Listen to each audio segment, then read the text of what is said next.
Hello, welcome back to what will apparently be a series of slideshows covering and reviewing the material from ancient history. This one, as you can plainly see, is entitled The Neolithic Revolution. Arguably, and I'm going to argue this, the most important revolution in human history. We will be covering 1. From foraging to growing. 2. The Fertile Crescent. And 3. Pros and cons. As you know by now, humans, or by their technical term, Homo sapiens, us, have spread out across the entire world, emerging from Africa, and by the year 12,000 BCE, they have crossed over the existent land bridge, no longer there, into North and South America. There's some evidence that they could have arrived in the Americas as early as 18 to 20,000 years ago. Regardless, by 12,000 BCE, we are everywhere, and we are the only hominids left, having either outcompeted, intermarried, or killed off our last living relatives, the Neanderthals. This period, as I hope you remember, is known as the Paleolithic. It is characterized by pretty pictures in caves and art and etchings and drawings that you all have studied and learned about, as well as crude stone tools like the ones shown here. More complicated than a stone chopper, but still hunting and gathering, traveling across, and as the technical term is, foraging for food and supplies with stone tools, hence the term Paleolithic. That means Old Stone Age. Around 12,000 to 10,000 BCE is the emergence of a new shift and time period in human history, known as the Neolithic, which cleverly means New Stone Age. The exact time period can get a little tricky because it depends on where you look. For example, here in the Americas, the Aztecs and the Maya and other ancient Native American tribes used stone tools until the arrival of Columbus, Cortez, and other Europeans about 500 years ago. However, the first Neolithic age is generally acknowledged as emerging in this Near East, Middle East, Southwest Asia border of Europe and Asia and Africa. Here's Africa, here's Europe, here's Asia, where they all meet right here in what is commonly known as the Fertile Crescent, where we will begin talking. It is also identified by the emergence of more complicated, more complex stone tools, right? Spearheads, arrowheads, blades or axes. This is a key marker of the Neolithic, more complicated, more varied stone tools. However, the fundamental shift from Paleo, Old Stone Age, to Neo, New Stone Age, is the emergence of, as I said, a revolution, arguably the most important revolution in the history of humanity, and that is agriculture. Here's the point I just said in words.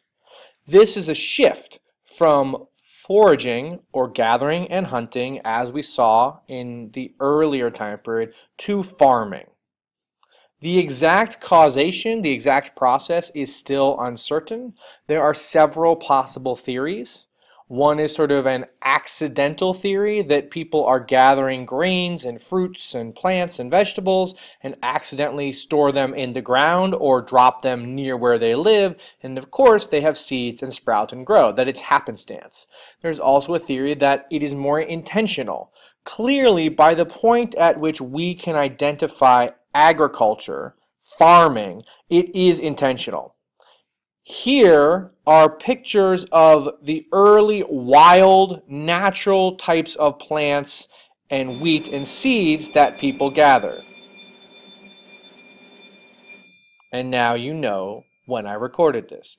On the right are the more domesticated versions, clearly showing intentionality, right? People are clearly choosing the plants and seeds that are larger and fuller and have more seeds to plant and grow. Therefore, the people are now choosing or selecting the more bountiful types of crops. Agriculture and plant growth is also, it seems, likely tied to domestication, especially of animals, shown here in the lower right. Animals are good for plowing fields, for gathering wheat and other staple crops, as well as their poop is great fertilizer through manure.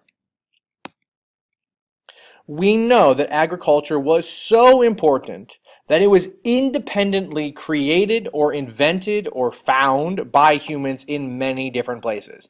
It begins, as best we can tell, first here in this Southwest Asian Near East region that we will be talking about, through the principal crops of wheat, flour and bread and grains, barley, and a local type and variety of beans. It is also created and developed in India, principally through the growth of rice, and especially in China as well. In the north of China, a grain that is called millet, and in the south of China, obviously the staple crop being rice. It is also invented in Africa through yams, which are not sweet potatoes, although often labeled as such in grocery stores, and in North America through beans and maize, or corn, and beans and potatoes in the South. What these areas all have in common is they are located near a river. The Nile in Egypt, the Tigris and the Euphrates in the Near East, the Indus in India, and the Huanghe or the Yangtze in East Asia, what is currently China. Why do you think every early civilization with agriculture and farming is found near or along a river? I'm pausing to allow you to think. Odds are, and I don't know this, but you are probably correct. We will talk about this and have already, but you will know by now that they're very important for things like irrigation, transportation, drinking water, for animals, for trade, and for travel. We will be talking about these 4 locations in the early part of our course, beginning right here in the pretty orange area. This region is generally characterized as Southwest Asia, the Near East, the Middle East, or as the Fertile Crescent. It is the location, as I said, of the first evidence we have of wheat and barley. Also, of the 6 crucial mammals, 5 were first domesticated in this region as best we can tell. Goats, sheep, pigs, cattle, and here in the more dry and arid regions, camels.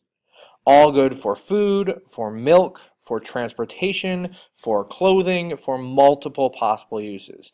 The only other crucial mammal not domesticated here is done up in the northern regions here of Eurasia in the steppes and plains, and it is, of course, the horse.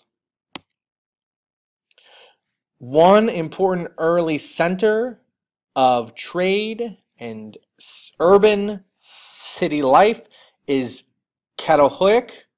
It emerges as a major metropolitan area from 7300 to 6200 BCE, just up here on the sort of northern reaches of the Fertile Crescent in what is modern-day Turkey. Here is the actual site today as they are working to excavate it, and here is an artistic interpretation of what it might have looked like.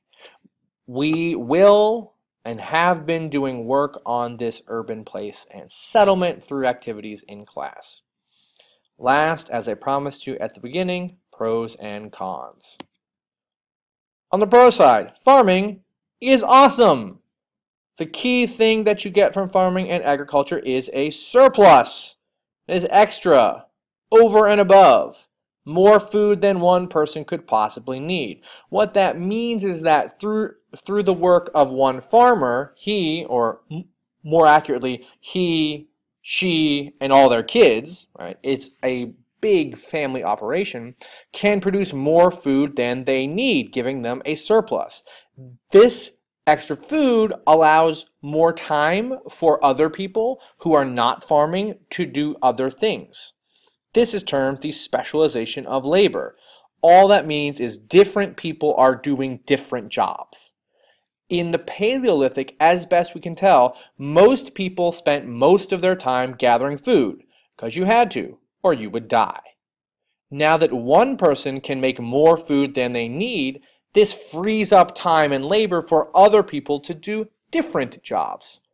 Also, if you have lots of pretty colorful plants, fruits and vegetables, and lots of animals, this also leads to permanent homes. We know that there are actually permanent homes, or the beginning of permanence, before farming, but of course once you have farming, this leads to more and more permanent homes to keep track of your food and your animals and to sort of have a place to live and to exist. It is also clear that agriculture and farming seems to lead to more people. The extra food, the permanent homes tend to increase the overall population. These are important things, and this leads to the modern world that we currently reside in. That would literally not be possible without agriculture and farming. On the other hand, farming is not great. To coin a phrase, I'm joking, it's a cliche, farming puts all your eggs in one basket, quite literally. If there is a drought or a blight or a crop failure or a natural disaster, there is famine, there is starvation, there is general unpleasantness. You don't have the option of packing up and leaving as quickly or as readily, and if you take up farming, odds are you have lost the skills and knowledge to go find enough food to support yourself. We also know that the overall health declines of the human population, principally due to a sort of uniform diet. It is not as varied. It tends to be heavily based on crops and grains. Hence now people are doing a carb-free diet or the paleo diet to improve their overall health. It also leads to a rise in disease. Most of our modern diseases come from animals, and it turns out living in close proximity to farm animals is a good way to get sick. Hence cowpox and bird flu and swine flu and many other unpleasant things. A great indicator of the overall decline in health is the decline in height. People who have good health and good diet tend to grow tall and have taller children. We know from skeleton and archaeological remains that prior to agriculture, height was about an average height of 5'10" for men and 5'5" for women. After the emergence of agriculture, both men and women's average height drops 4 inches, from 5'10" to 5'6", and from 5'5" to 5'1".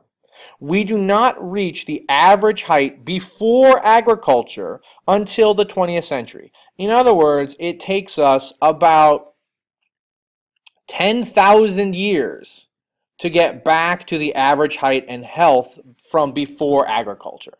So agriculture is a classic case of a trade-off.